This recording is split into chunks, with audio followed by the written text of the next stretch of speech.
Well guys, it's Tuesday. That means it is shoulder day. Today we're doing delts and traps actually, which shoulders are my favorite, so I'm very excited for today. Also, see these? It's pretty sick, right? Keep in mind the actual one, the logo will be a little bit bigger, okay? But this nice black on black, this will be launching eventually, someday. I don't know when, because manufacturers suck and you never know when your stuff is actually gonna get shipped to your door. But stay tuned, because these are sick and they will be launching someday.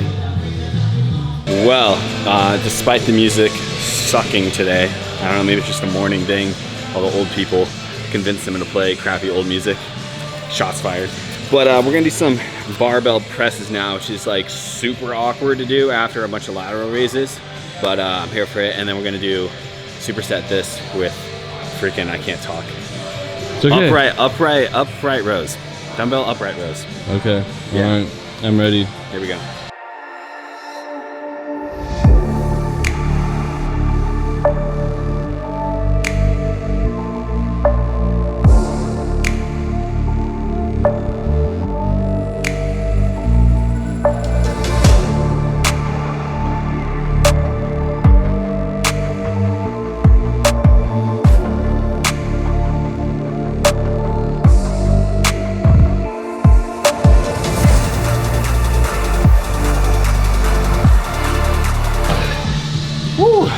So that one's a weird one. I don't know if you saw, but it's basically bending over, externally rotated cable lateral raise. I've never done them before. They're unique, but I do feel it though. So 5 sets of this. All right, here we go.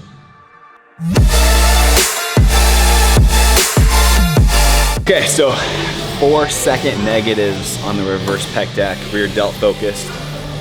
Never done these either with the 4-second negative, but reverse pec deck is my favorite rear delt exercise, and I think the 4-second eccentric really helps just feel the stretch in that spot. You want to make sure you're not really working your traps too much, and I think that helps. So give that one a shot.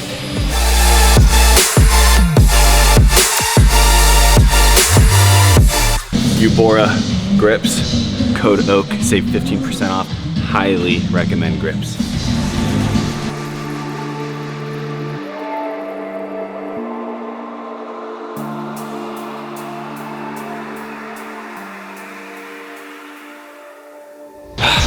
The only thing I could think about during that set is the new pair of Tua shorts I'm working on in my head.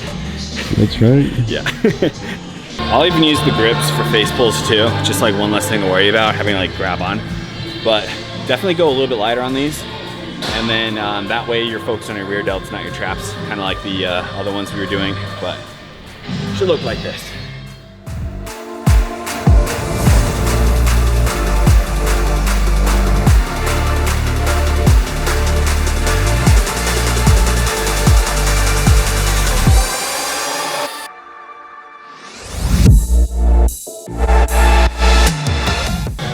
Say something. Okay, well, yesterday we were in the gym, and now we're in the gym. I guess this is where we just break going off. Who else is here? I met this guy named Jake. That's right. Just some random guy. He's just wearing Tua shorts. Like, Yeah. it was crazy. Oh, this is some sick shorts. I did. Little. And I got my leg day shoes. Haven't worn these in like a year because I haven't done leg day in a year. No, I'm just kidding. We won't talk about how much red and yellow clash, but it's fine. It's fine. Hey, that's cool. It's like MasterCard, yellow and red. Like ketchup and mustard go away. Go all Ketchup and together. mustard. Hey, so when's the coming out, huh? Oh, I'll leave that out. No, it's fine. I'm more just like, I don't freaking know.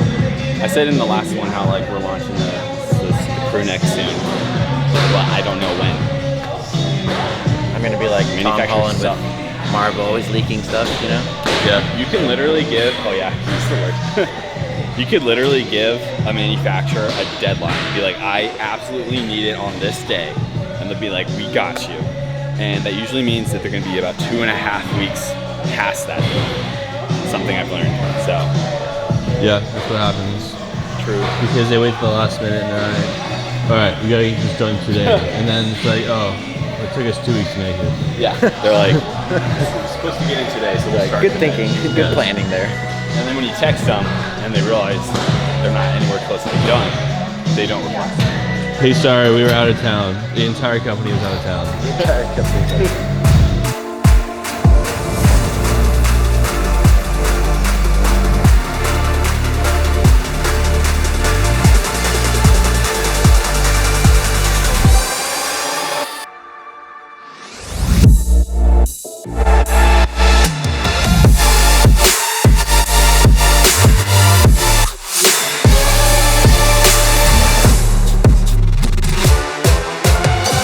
Say something. Oh gosh, okay. Well, we got plans changing up for Jake next week, so gonna put him through a new split, and we're getting serious. Tracking the macros in the bulk. Oh yeah. Calculated, and gonna be growing. So him and Spencer, I mean, we're taking this really seriously because it's like pro card runs next year. So everything we do is just like top notch, bringing the best. And take it super seriously. It's harder than it sounds, like, because like when you're bulking, you're like, why am I tracking stuff I'm bulking? Like, doesn't even matter, you know. But like when you're getting down to it, and like, I don't know, when we want to go pro, like, you have to take it seriously. So it's gonna be hard, but like, it's worth it, you know. Nothing easy is worth it. So just gotta do what pros do and buckle down. So.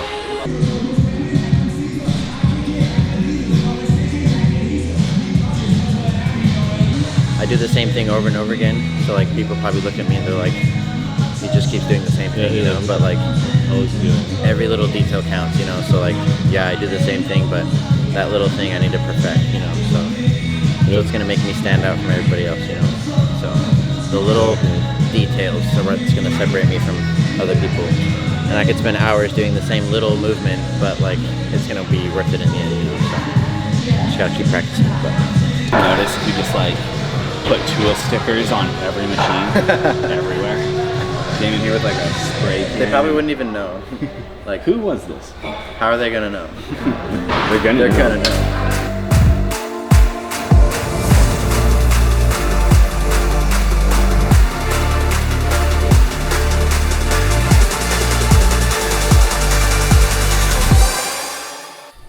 All right, what's up, you guys? So, important message, you know, this is the first bulk that I'm taking super seriously, where not only am I giving myself enough time, but also I'm trying to eat a little bit better too.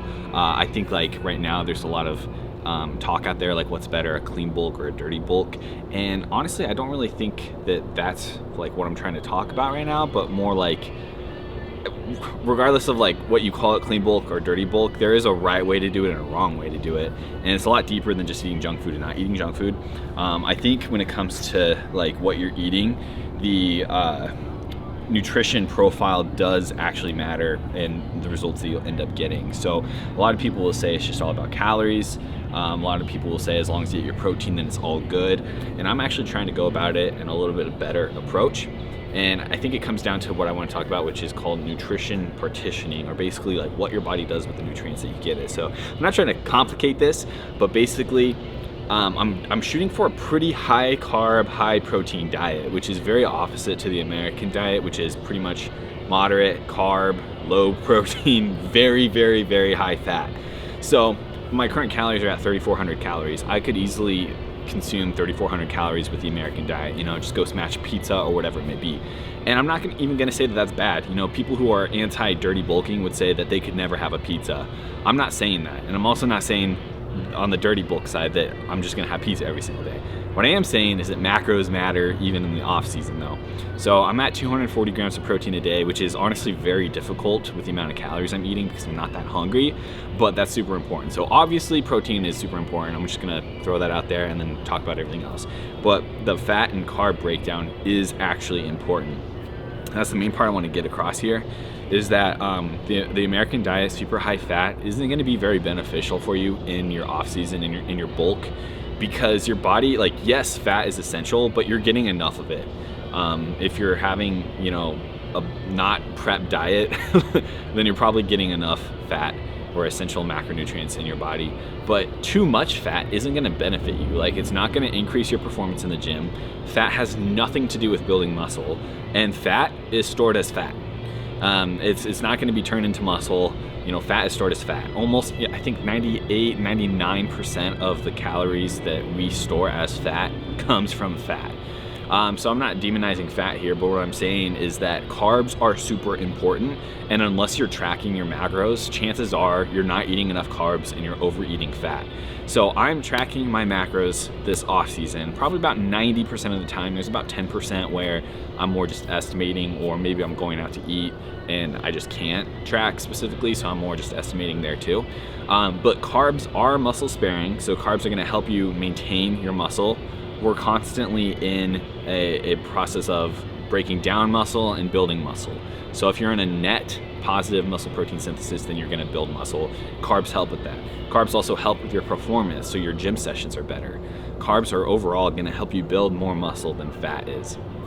So if the off season we're hitting our macros, like hitting our protein, hitting our carbs, and then maintaining a moderate fat, then you're gonna see better results than if you were just kind of, you know, either A, hitting your protein and then eating whatever else, or B, just eating whatever until you hit your calories and gain weight.